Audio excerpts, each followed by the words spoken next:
Hello student, स्वागत है आपका आईसीटी वर्चुअल क्लासेस में। मैं हूं कविता, आपकी साइंस टीचर। उम्मीद करती हूं आप सभी अच्छे होंगे और स्वस्थ होंगे।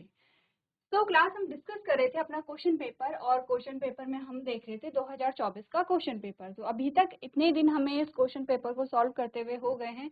काफी सारे सेशन आपने यहाँ पे कवर कर लिए हैं। अब आपको समझ आ गया है हम क्वेश्चन पेपर में क्या सॉल्व कर रहे हैं, क्वेश्चन सॉल्व कर रहे हैं, कैसे कर रहे हैं, क्या हमारा पैटर्न है, और सिर्फ बायो के क्वेश्चन हम यहाँ पर सॉल्व कर रहे हैं। ठीक है, क्लियर है। जब भी कोई क्वेश्चन आप सॉल्व करते हैं, आपको इतना ध्यान देना है कि क्वेश्चन कितने नंबर का आपके पास यहाँ पर आता है। तो आप ये क्वेश्चन सॉल्व कर चुके हैं। क्वेश्चन नंबर 3 हो चुका है आपका, क्वेश्चन नंबर 4 हो चुका है, क्वेश्चन नंबर 5 हो चुका है। ठीक है, हमारे पास जो लास्ट के हमारे क्वेश्चन आए हैं, question number 8, question number 9, question number 10, question number 11, question number 12, ये सारे क्वेश्चन हमें क्या करने हैं, सॉल्व करने हैं।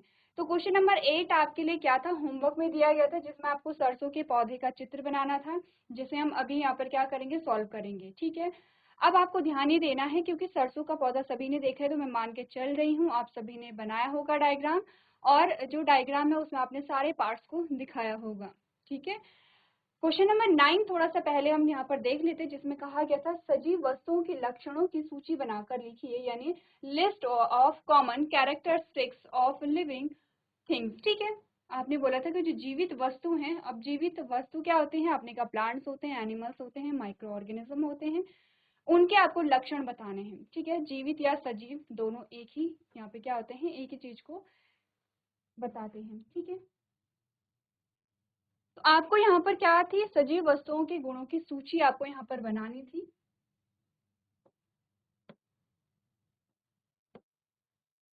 तो चलिए, आपने सूची बनाई होगी, एक सूची हम भी यहाँ पर बना लेते हैं।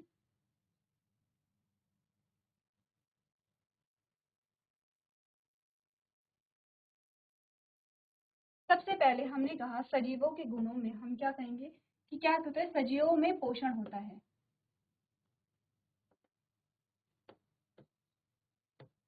पहला जो गुण है, हमने कहा जो सजीव होते हैं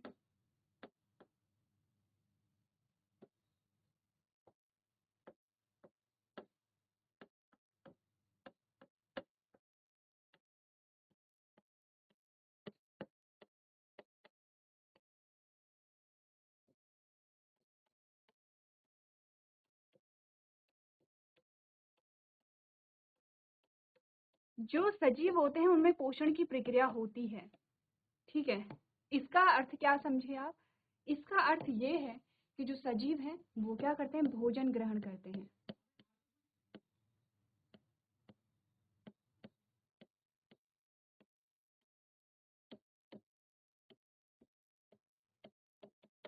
इसका अर्थ होता है कि सजीव जो है वो भोजन ग्रहण करते हैं, तो सजीवों में पोषण की प्रक्रिया होती है। सजीवों का सबसे पहला लक्षण ये होगा कि वो भोजन ग्रहण करते हैं। ठीक है, अब आपने कहा कि जो सजीव है वो भोजन ग्रहण करते हैं। दूसरा जो गुण आता है, सजीव जो है वो क्या करते हैं, श्वसन करते हैं। तो हमने क्या बोला, सजीव श्वसन की प्रक्रिया करते हैं, श्वसन या सजीवों में श्वसन होता है।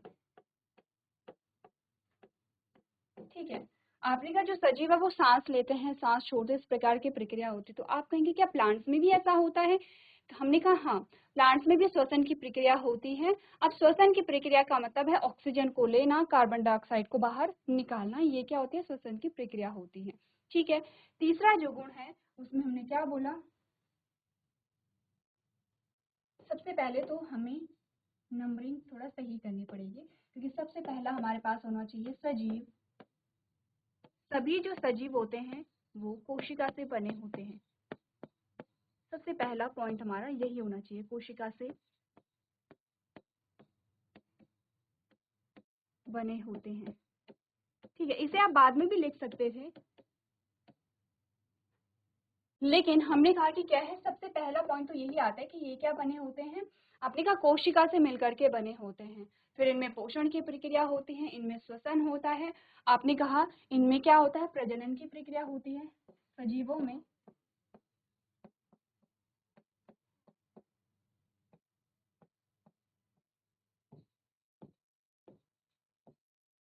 प्रजनन की प्रक्रिया होती है।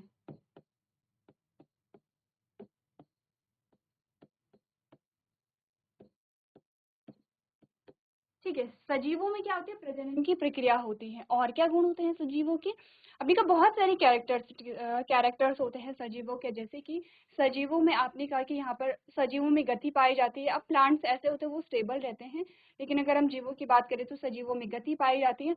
आपने कहा सजीवों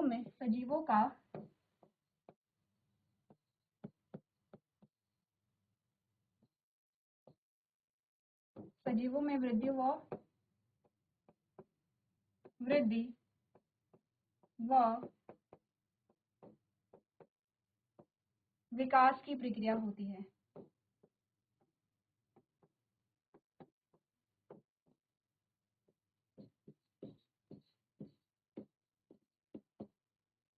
ठीक है, इसके अलावा आपको जो भी यहाँ पे कैरेक्टर याद आते हैं आप यहाँ पर लिख सकते हैं। अच्छा, एक बार हम ये देख लेते हैं कि क्वेश्चन हमारे पास कितने नंबर का था। ठीक है, क्वेश्चन 5 नंबर का हमारे पास था। क्वेश्चन हमारे पास कितने नंबर का था, यहाँ पे 5 नंबर का था। कम से कम 5 पॉइंट्स आपको लिखने हैं, और इससे ज्यादा भी आप लिख सकते हैं, बहुत ज्यादा नहीं लिखेंगे, 5-6 इतने आप जो पॉइंट्स है कम से कम 5 लिखेंगे, ज्यादा से ज्यादा 6 या 7 आप लिख सकते हैं। तो चलिए आप लोग इसे नोट करेंगे।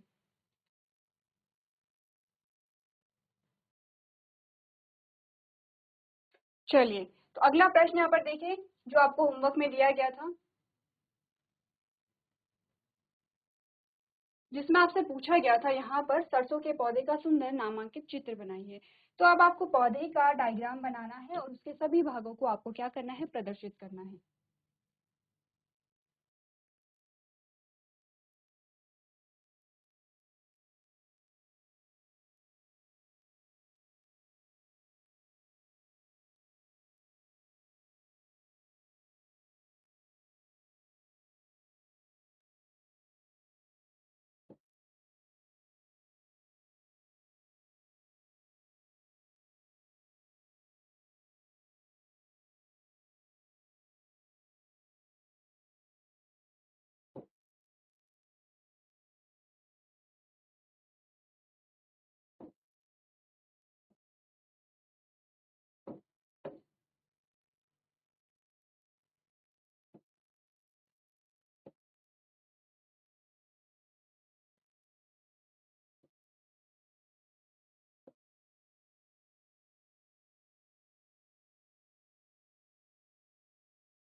आप साथ साथ में यहाँ पर ड्रॉ करते रहेंगे, ठीक है, अगर आपने ड्रॉ नहीं किया है अभी तक।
चलिए, एक आउटर स्ट्रक्चर हमने बनाया है, अब हम इस पे कलर करेंगे जिससे हम अलग अलग जो पार्ट्स हैं यहाँ पर आपको दिखा सकें। ठीक है,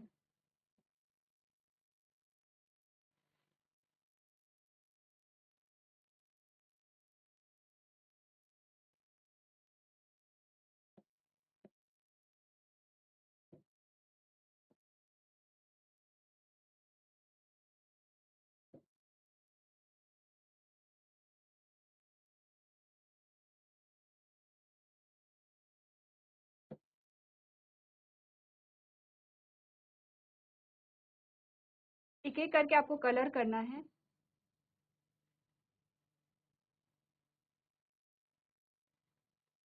और पार्ट्स के यहाँ पे नाम लिखने हैं। ठीक है, ध्यान रखिए पत्ती का जो स्ट्रक्चर है, उनकी जो संरचना है, आप उसी प्रकार बनाएंगे जिस प्रकार की आपने देखी है। ठीक है, इसीलिए आपको क्या बोला गया है, सरसों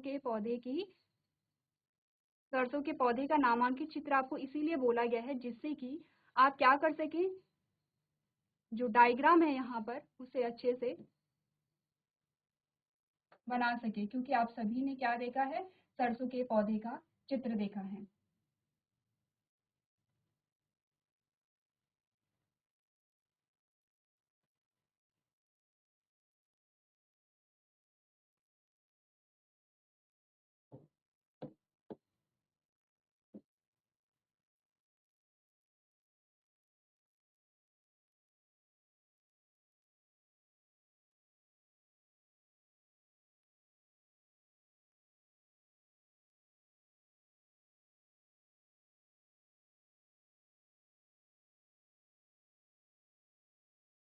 ठीक है, सबसे पहले हमने क्या बनाया है, यहाँ पे पत्ती बनाई है।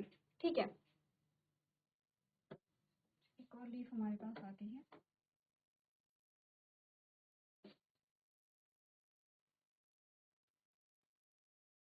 इतनी ग्रीन नहीं होती है लीफ, ये आप समझते हैं, लेकिन हमारे पास कलर इतने ही हैं, तो हम क्या करेंगे, यहाँ पे इसी प्रकार से लीफ बनाएंगे। क्लियर है इतना? चलिए,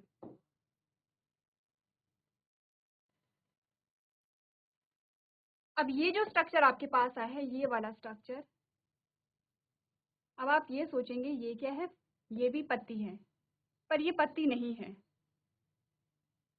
ये क्या होती है, फली होती है। फली मतलब कि जो जो यहाँ पे जिसके अंदर क्या लगते हैं, बीज लगते हैं, ये फली होती है।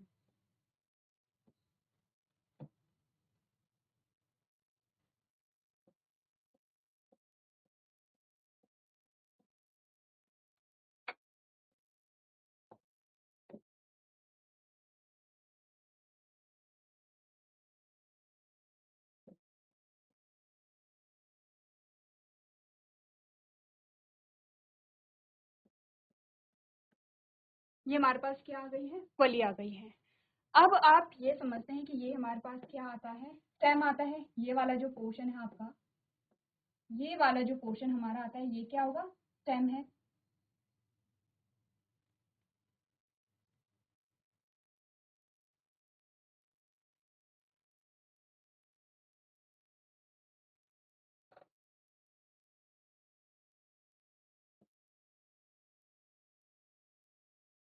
ये वाला भाग हमारे पास क्या आता है, तने का पोर्शन आता है।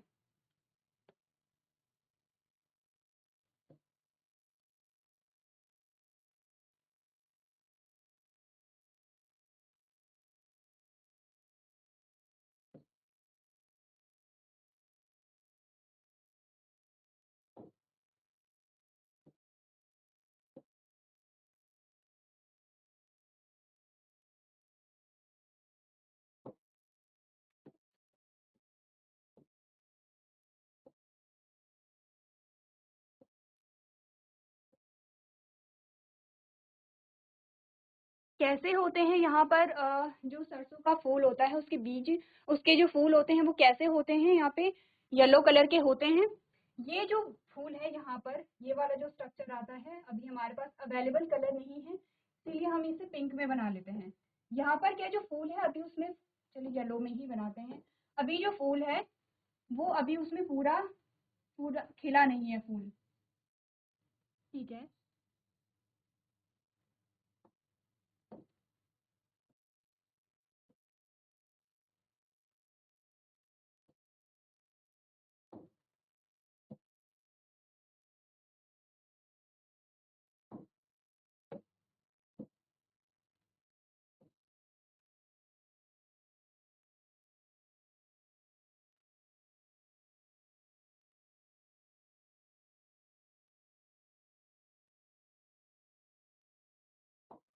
अब अगर आप लेबलिंग करेंगे तो हमारे पास कौन कौन से पार्ट्स आते हैं यहाँ पे प्लांट के, सरसों के पौधे के। हमने कहा सबसे पहले ये तो हमारे पास आता है रूट, और कौन सी रूट है, प्राइमरी रूट है, जिसे आप क्या कहते हैं, प्राथमिक जड़ कहते हैं। ये हमारे पास क्या क्या आती है, सेकेंडरी रूट या द्वितीय जड़ इसे कहते हैं। ये हमारे पास क्या आता है, स्टेम आता है, जिसे आप क्या कहते हैं, तना कहते हैं। ये हमारे पास क्या आती है, लीफ आती है, जिसे आप क्या कहते हैं, पत्ती कहते हैं। ठीक है, ये हमारे पास क्या आती है, पॉड आता है, या इसे आप क्या कहेंगे, फली कहेंगे। ठीक है, ये हमारे पास क्या आती है, बर्ड आती है, जिसे आप क्या कहेंगे, कली कहेंगे। ठीक है, ये हमारे पास क्या आती है, शाखा आती है, जिसे आप ब्रांच कहते हैं, ब्रांच या शाखा। ठीक है, ये हमारे पास क्या आता है, फ्लावर आता है, जिसे आप क्या कहते हैं, फूल कहते हैं। तो ये हमारे सारे भाग होते हैं यहाँ पर किसके, जो सरसों का पौधा होता है, कुछ इसी प्रकार का हमारे पास यहाँ पर आता है। एक बार सारे पार्ट्स को आप लोग नोट कर लेंगे।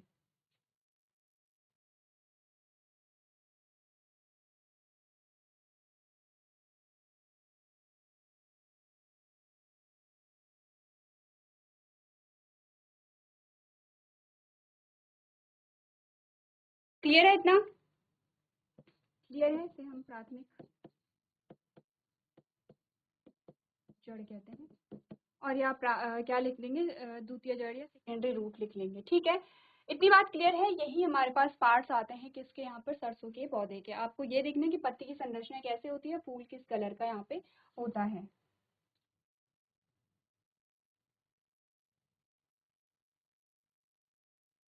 इतनी बातें अगर क्लियर हैं यहाँ पर, अब आते हैं क्वेश्चन नंबर 10 पे। क्वेश्चन नंबर 10 में क्या पूछा गया है, पौधे के तने और जड़ के क्या कार्य होते हैं बताइए। आपको क्या बताने हैं, कार्य बताने हैं पौधे के तने और पौधे के जड़ के। तो पौधे के जड़ के क्या कार्य होते हैं, ये हमने प्रीवियस लेक्चर में, जब हमारे पास एक और क्वेश्चन आया था जिसमें आपने जड़ के कार्य बताए थे, इस क्वेश्चन में आपने जड़ और तने दोनों के कार्य बताने हैं। 5 नंबर का क्वेश्चन है, इसीलिए आपको आंसर जो है वो अच्छे से लिखना है। एक बार आप लोग क्या करेंगे, क्वेश्चन को नोट कर लेंगे और उसका जो आंसर है वो अपनी कॉपी में लिख लेंगे। तो जल्दी से अपने क्वेश्चन को सॉल्व कीजिए।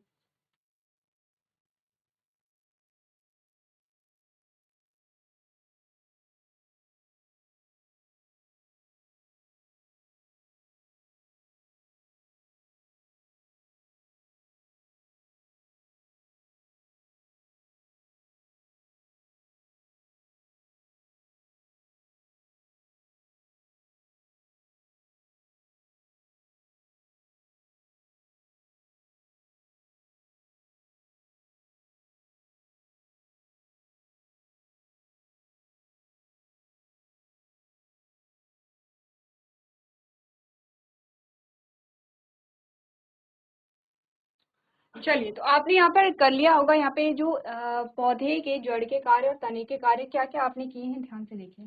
तो डायग्राम तो आप समझ चुके हैं, ये क्या है, प्लांट की रूट होती है, ये प्लांट का स्टेम होता है, इनके क्या कार्य होते हैं एक बार हम देख लेते हैं।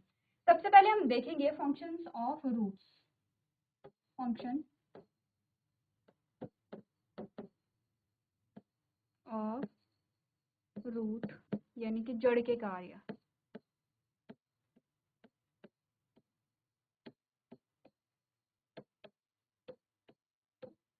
क्या कार्य होते हैं जड़ के, आपको वो देखना है। चलिए, सबसे पहला जड़ कार्य जो जड़ का होता है, जड़ पौधे को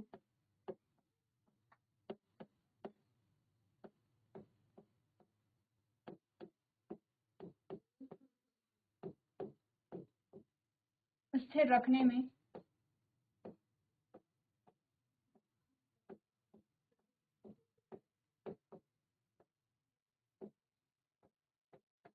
सहायक होता है।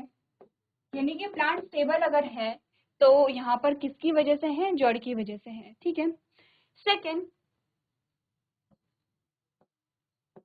जड़ पानी व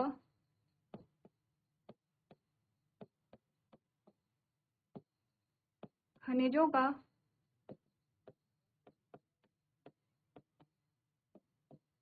अवशोषण कर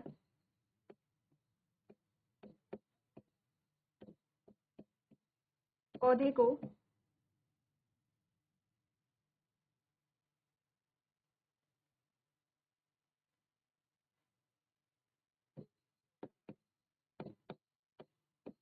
पहुंचाता है। यानी कि जड़ क्या करेगा, यहाँ पे पानी और खनिजों का अवशोषण करेगा और क्या करेगा, पौधे को यहाँ पर पहुंचाता है।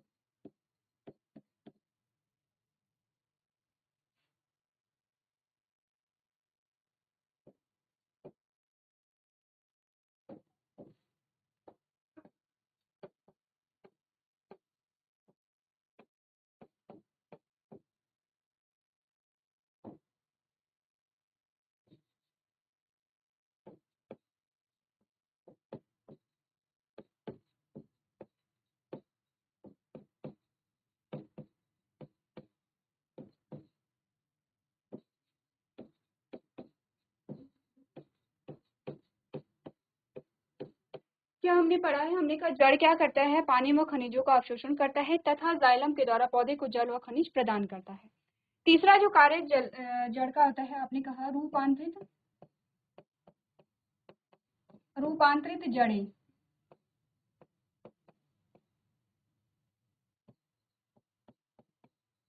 भोजन को संचित करती हैं,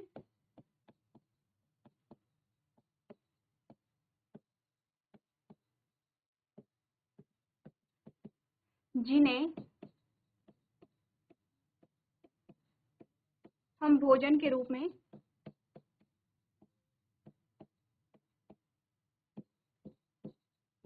खाते हैं। इनफ है इतने, क्योंकि आपके पास 5 नंबर का क्वेश्चन है, तो 3 जो पॉइंट्स है वो तो आपके किस में हो जाते हैं, जड़ में हो जाते हैं, और ऐसे ही 3 से 4 पॉइंट्स आपके किस में हो जाते हैं, तने में हो जाएंगे। तो इनफ है इतना, ठीक है। तो सबसे पहले हमारे पास क्वेश्चन में आया था आपको जड़ और तने के कार्य बताने थे। जड़ के कार्य हमने लिख लिए हैं, जो कि आपको जल्दी से नोट करने हैं। नेक्स्ट हम लिखेंगे यहाँ पे फंक्शंस ऑफ स्टेम, यानी कि तने के कार्य, उसके बारे में हम बात करेंगे। उससे पहले आप लोग इन पॉइंट्स को पढ़ लीजिए।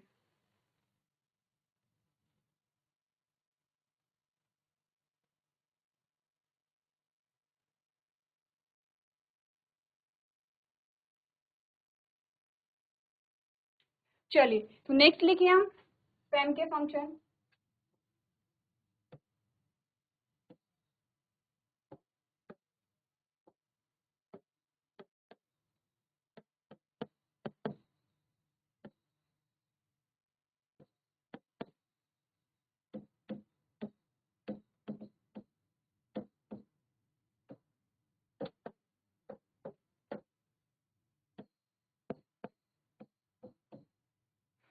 ठीक है, अब हम बात करेंगे यहाँ पे तने के क्या क्या कार्य हैं। सबसे पहले तने का कार्य है,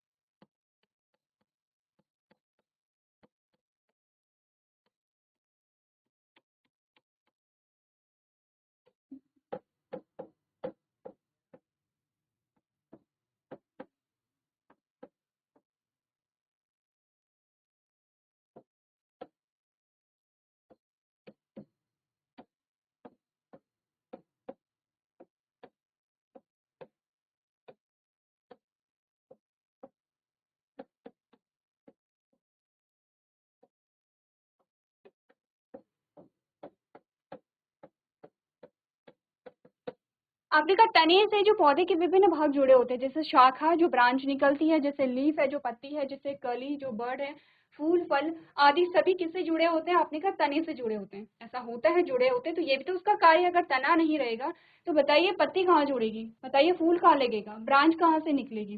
तो ये क्या है, तने का पहला कार्य है। तने का दूसरा जो कार्य है वो ये है,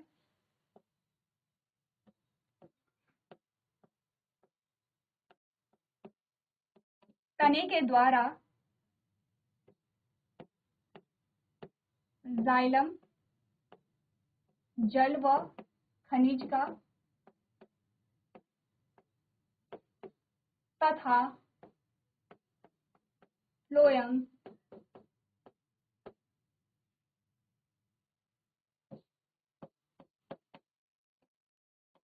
भोजन का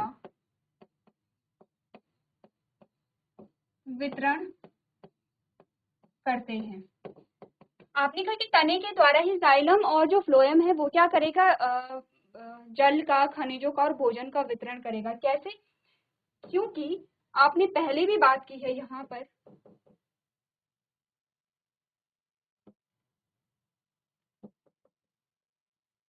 यहाँ पर देखिए, ये हमारे पास तना आता है, ठीक है तना हमारे पास। अब हमने कहा यहाँ से क्या है, जाइलम है, ये क्या है, जाइलम है। दूसरा हमारे पास क्या आता है, फ्लोएम है। ये वाला स्ट्रक्चर जो है ये फ्लोएम है। क्या क्या नाम है इनके, स्पेस कम है। आपने कहा ये है जाइलम और ये वाला जो है वो है फ्लोएम।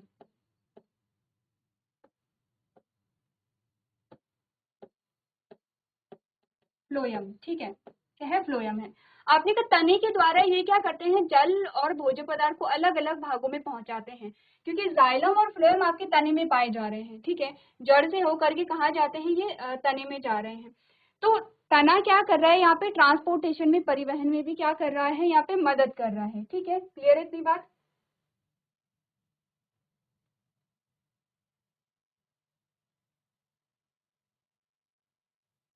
क्लियर है इतनी बात? दूसरा जो कार्य है वो आपको तने का पता चल गया है। फिर तीसरा कार्य हम देखते हैं यहाँ पर।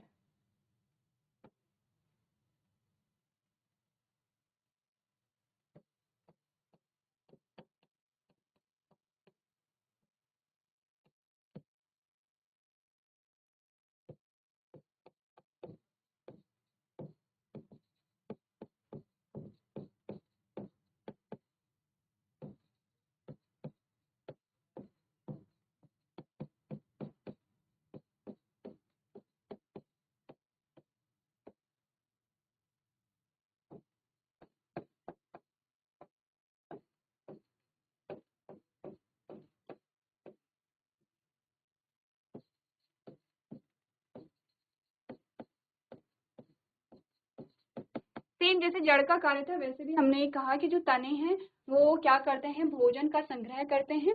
रूपांतरित तने जो होते हैं उन्हें भोजन के रूप में खाते हैं। जैसे कि वो कौन सा तना है जिसे आप खाते हैं, जैसे आपने गन्ना खाया है, जैसे आपने आलू खाया है, ये तने होते हैं। वो कौन सी जड़ है जो आप खाते हैं, जैसे स्वीट पोटैटो जो आप खाते हैं, ठीक है। जड़ जो होती है, जड़ को आप कैसे पहचानेंगे, तने को आप कैसे पहचानेंगे।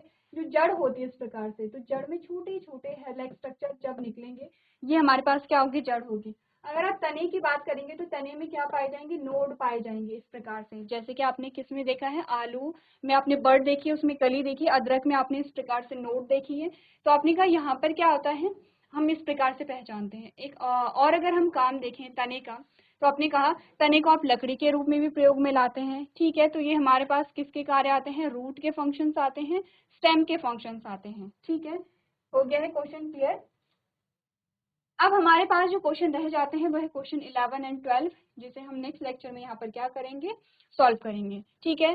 तो अभी तक जो भी क्वेश्चन हमने सॉल्व किए हैं आपको अच्छे से समझने हैं और आपने नोट कर लिए होंगे, तो आप रिवाइज करते रहेंगे। तो आज के सेशन में हम इतना ही करेंगे। अभी तक क्लास में बने रहने के लिए आपका धन्यवाद।